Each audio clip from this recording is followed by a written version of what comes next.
Nobody, personne, mon shit n'a commenté. Non. Okay. No, I'm not talking to you, see?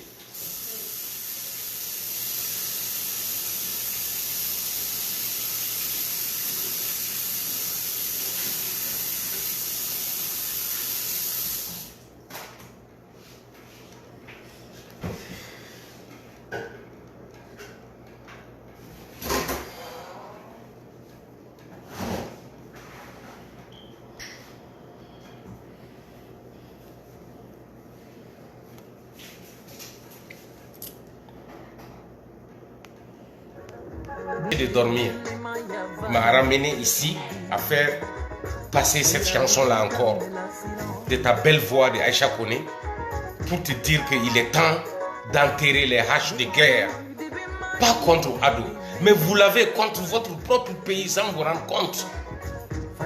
Toi et celui que tu supportes, Laurent Gbagbo, parce que j'ai senti un peu de recul vers envers comment il s'appelle, Soro Guillaume. J'ai senti un peu qu'il veut un peu demander pardon, qu'il veut se faire pardonner. Car ce que nous voyons de la Côte d'Ivoire est suffisant pour tout bon pays, pour tout bon fils de la Côte d'Ivoire, de constater que réellement ça c'est qu'est-ce qu'on veut de la Côte d'Ivoire. Côte d'Ivoire n'est pas en train de servir seulement vous. Vous les Ivoiriens aujourd'hui, vous êtes fiers de votre pays. Il n'y a pas de questions à demander. Tout le monde le sait. Vous êtes les seuls Africains de l'Ouest pays qui entourent la Côte d'Ivoire là, tels que le Mali et le Burkina là.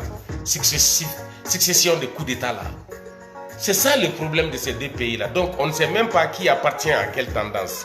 La confusion règne dans ces deux pays maudits, y compris la Guinée. Nous ne voulons pas de ça, mais pour le Mali et le Burkina Faso, c'est une autre histoire. Parce que ces deux pays-là sont collés au flanc de la Côte d'Ivoire. Nous vivons de la Côte d'Ivoire. Nous devons notre salut à la Côte d'Ivoire. Les musulmans et les chrétiens du Mali. Surtout les musulmans du Mali. Ils sont beaucoup plus représentés en Côte d'Ivoire, plus que nulle part dans le monde. Et après la France, il n'y a pas de Maliens beaucoup plus dans n'importe quel pays comme la Côte d'Ivoire. Il n'y en a pas. Tous les Maliens sont en Côte d'Ivoire. Le Mali même, comme si le Mali même est né en Côte d'Ivoire. Je demande de faire en sorte que tu gagnes le pardon du peuple de la Côte d'Ivoire et de son président avant qu'il ne soit trop tard. C'est tout. Arrête de te faire insulter. Arrête de te faire haïr par les Ivoiriens. Arrête de te faire rejeter par les autres Africains qui t'avaient aimé dans leur enfance comme moi. Moi je n'aimais que toi. Je n'écoutais que toi. Bon, à qui à publication postée sur Facebook ça fait. Ani ne photo. Ani Nyoron Cherifouké. Ne vidéo Mike Nyoron Cherifouké comme ça. Vraiment, mon frère de Congo. Tout d'abord, Mba Fignana. N'était malien djougouye quoi. On était malien djougouye. On allait dans l'ante fili kono. On allait dans là. Il était mis dans ne bitien de boulot. Il a une publication kono. Il a fait dans le passé. Il fait be kouné non fait. Fait kerane kan. Fait forane ma ibana bela djougouma. Il neta nyumaya minen kono. O kama ne ben adressé là ni mo baya kan bi. Qu'il faut qu'il wale ɲuman dɔn o la ka tila k'a ɲini fɛ i yɛrɛ k'i sigi k'i miiri hali bi i ka continuer ka i b'a lajɛ ka d'a kan kunun fɛn minnu fɔra ne ma n'u bɛ ka ne kɛlɛ n'a ye ni e banna ma ka kɛ ne i b'a fɛ ne bɛ na n'a f'i ye bi ne bilala sira kan e bɛ sira min kan i bɛ k'a bonya ni ne ma o sira bonya e be fɛ ka segin ne kama dɔɔni i jigi tigɛra dɔɔni ne ka kɛwalew y'i touché dɔɔni mais n b'a ɲini fɛ i ka mɔgɔ ɲumanya kɔnɔ i yɛrɛ k'i sigi k'i miiri i k'a lajɛ ni ne bɛ nkalon de la walima ni bɛ fili la parce que i ka kuma kɔnɔna la i y'a yira yɔrɔ dɔ la ko ne bɛ fili la ko ne bɛ calomnie na o ye nkalon cɛjugu labɛnni ye k'a d'a ma la ne i b'a t'o kɛ ne ka kuma ni ne ka jɔyɔrɔ serifukɛ nɔfɛ juguya tɛ lamarabaliya tɛ kafiriya fɛnɛ tɛ ayi o tɛ serifukɛ tun b'a si kɛ ka taa ne t'a tɔgɔ bonda ne b'a to a ka bonya kɔnɔ ni n taara a ka diinɛ baaracogo nɔfɛ ɲɔrɔn ka denw bolo ka taa sama ka bɔ n'a gundo ye ka na dɔw da kɛnɛ kan yan kun de b'a la wa i k'a faamu ko n ye caman de to yen walahi de ye ala ye parce que n'i magara ale la fɛn dama min bɛ ta ka di i sigilen ma k'i k'a kɛlɛ n'a ye hakɛ t'a la ne tɛ se ne tɛna sɔn o ma parce que n tɛ tiɲɛnikɛla ye ne ye kunkurunin de ta k'o kɛ komi busan k'a ɲɛsin a ma ka sababu kɛ kɛwale minnu ni a bɛ k'o kɛ nkalon tɛ min na ni maliyɛn bɛɛ b'a kalama ka sababu kɛ o ye I told you guys be upstairs get out here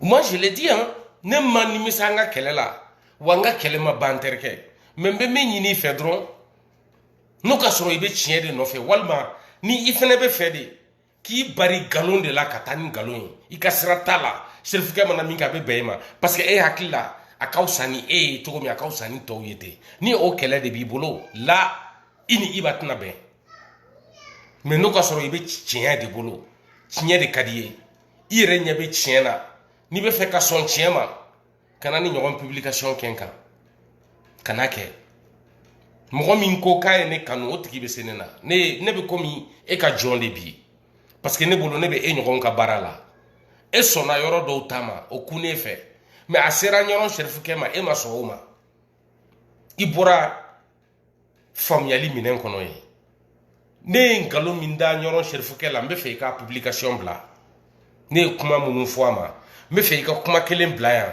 min tɛ tiɲɛ ye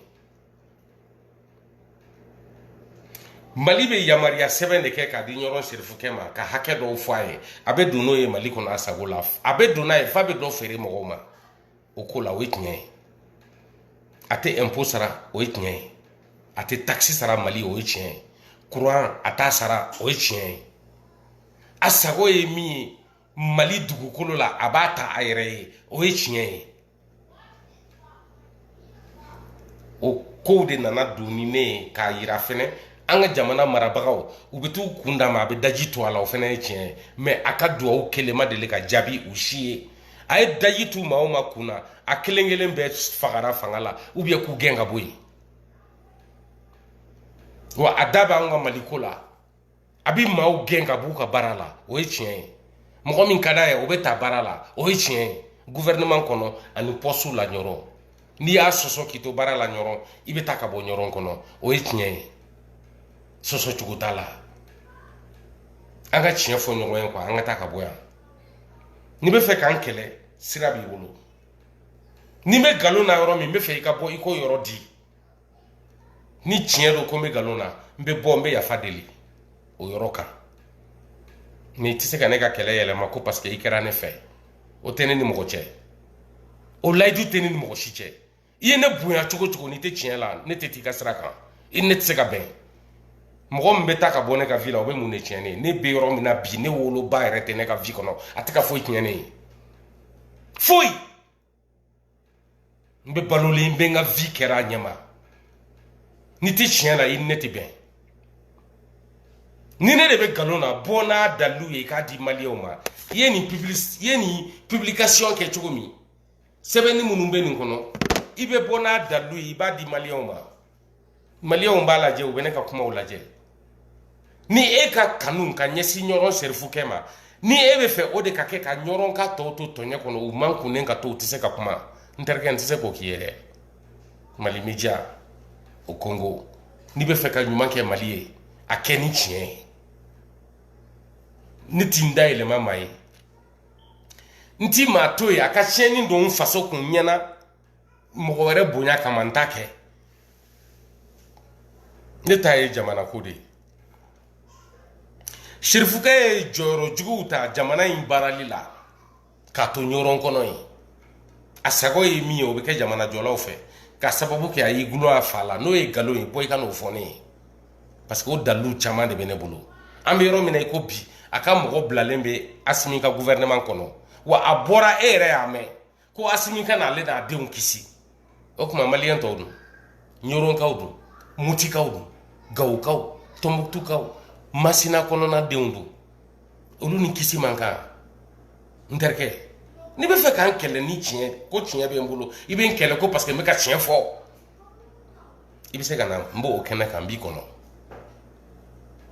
voilà ne ma nyini machika ne supporter fo la fama dona nte drogu ta nti gno mi nte nfile nte nyera ma fene manyina nga jamana ko manyina mfa tabolo ko mangalo ya tabolo le lamene ma fo defuta la de adama den fien tante adama den te mi ma deli ka fili adama den te mi ya beda falenke o adama den te me tabolo do ko me mfa bolo mi e chien foye ala ko chien me se ko serea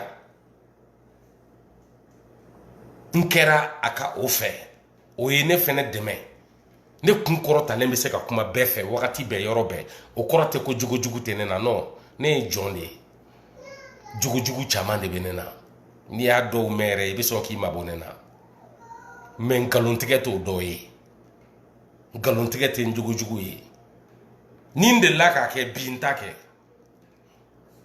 ndalendo alambe santina ke sini ayi nga fota chama be ke tnye kateme galonka donc ikaram fe chugu adon iya soro me mina ni bana maw bolo ko ne tay ni tien ma son ka ne blade o kelen de we nyoro chirifike fena kun kambi nta bla nta toy nta dabla mba sumaya de ka konolike nyemi nyine anaka demba ya fe we abaska bitiki segine ama nya kuma me ka barabe sena na kera ne be ndadi o koro be fe ka seguko o koro be nu janto malila o koro be ka minke ka mali segera be dabla meni abas tamin ka dogoni fembe nu ma se ka yafa o ko ka segin kana mi chena abas kun kala segama o koro e ko nu perele no katani barade ferie an wa jamana no fe mali de ka bon ala de ka bon terke ete certificate adeunte e be se ka serawnya ku batu ki dawe duguma mene tu dondo wore buna hadama de ko ala ka dantan feun nte se kan segi ko laje o kam faso chi ko neti kuma ayi ne mogo te arginela ne mogo be mali de la mali ka glan na be kene ka jahannama dunka angata ni wone tay ne mi reprocher ka serifuke la islamia srafe ale rena ka kalandum bora ka fo ko shekne amawla e alade kanga so uma ne o reprocher ka la otitien islamia ka ne bora ka fo ay ngo amadelika iji abanaka iji akwate iji kateta nyeda an kuntigi muhammadu kisin ne mabaye kabruka iji ododi akwato minke ne o le reproche kala wane ko ngate sonka seli ba do ma ono fe wa yere bunya kadai no e galoi boy gana ni ka daluye ne ben manku no dalu tibulo canada seveni ma facebook sans fe ne kana ne mo ye munu bora ku nye sinema kan fani mbani sherifuke no fe o ma se kana na jo utese u ye do de farakele kan ni be fa anga do faraka anga bonni sokono ko toye ibi se kana seveni were kenga minti tnye ni ngali bibolo ni tise kana ne ka inbox kono ki ba ke publication de nantarana o sira me sherifuke ka ko bampeu parce que avec galona ne be tiena ode kumem fe ka fo yoronna me bo directing kono ya encore une fois hommage à Ari Konabedje Aïcha Kone quitte l'erreur vient demander pardon au fils de la Côte d'Ivoire vient demander pardon au président Alassane Dramane Ouattara avant que tu ne partes comme Ari Konabedje il n'a pas eu la chance de demander pardon au peuple de la Côte d'Ivoire et à son président. Et il est mort dans l'opposition. Je ne souhaite pas ça pour toi, Aïcha Koné. Je ne souhaite pas ça pour Laurent Gbagbo. Je ne souhaite pas ça pour Soro Guillaume. Je ne souhaite pas ça pour Alpha Blondy. À bon entendeur, salut.